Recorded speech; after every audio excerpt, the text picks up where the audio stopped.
Hi friends, welcome to our channel. Today we will discuss an introduction part to linear models. We already discussed tree models and rule models. These linear models plays an important role in machine learning. Why? Because of the simplicity. Because of simplicity, the linear models plays an important role. How the simplicity occurs? So some manifestations, that is some points for occurring of simplicity are linear models are parametric. The first one is linear models are parametric. Parametric means the linear models have a fixed form. The linear models have a fixed form, or form is a fixed structure with a fixed form with a fewer number of numeric parameters, or a small number of only a minimum number of numeric parameters that are to be learned from the data. That is, from the given data we are learning only a small number of numeric parameters and it is of fixed structure. Compared to tree models and rule models, the structure is not fixed in advance.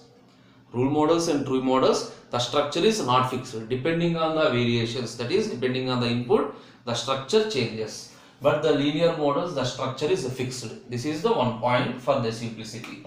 Second one is stable. Linear models are stable. Stable means, suppose if you are performing any variations, suppose if you perform a variation on training data. So you already know training data and testing data. Our models are constructed based on the training data.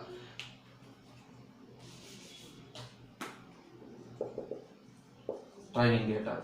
If you perform any variations in the training data, it does not have any impact. It does not have an impact on the learning model.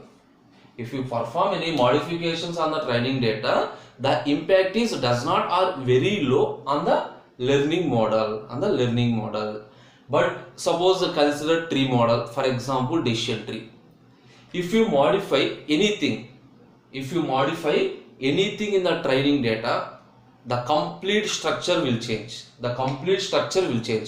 Because for example, if you are making a split at the root, based on the split the entire tree changed. Suppose if the split is based on length, the tree is one format.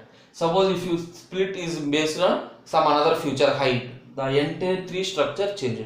That is, if any variation on the data, the entire structure modifies. That is, the learning model changes.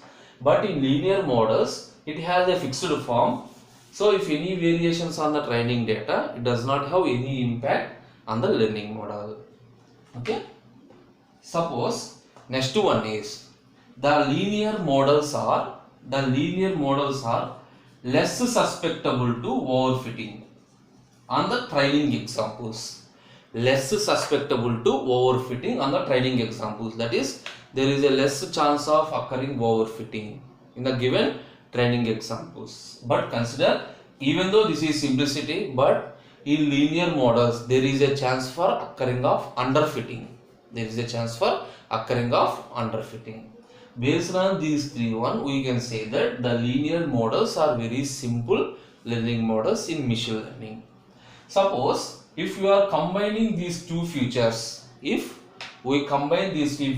is the stable and overfitting, the linear models are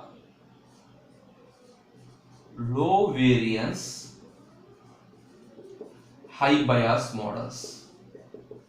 Based on this one, the linear models are low variance and high bias models.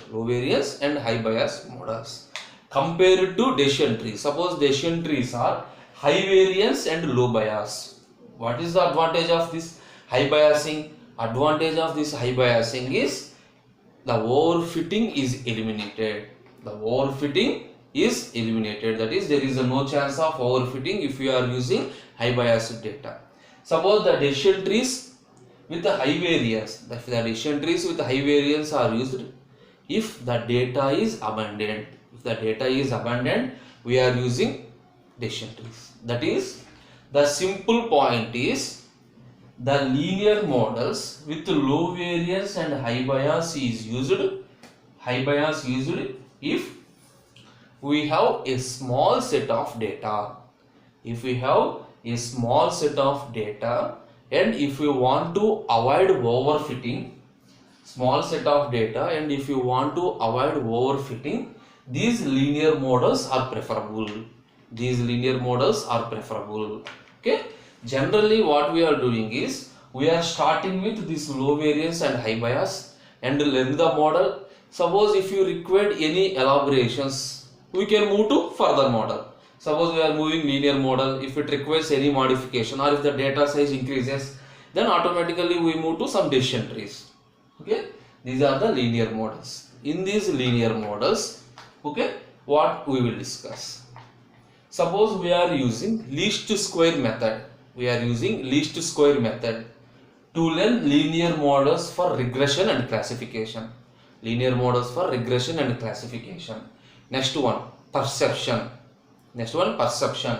Next, to converting these models into, that is a classification and regression, into probabilistic estimations. Okay. Next, to kernel level functions. All these are discussed in the later sessions. Okay. This is the introduction part to linear models. Now, the next continuation topic is the least square method, which is a linear model for learning, which is by using least square method to learn linear models for classification and regression. Thank you. Next we will move to least square method.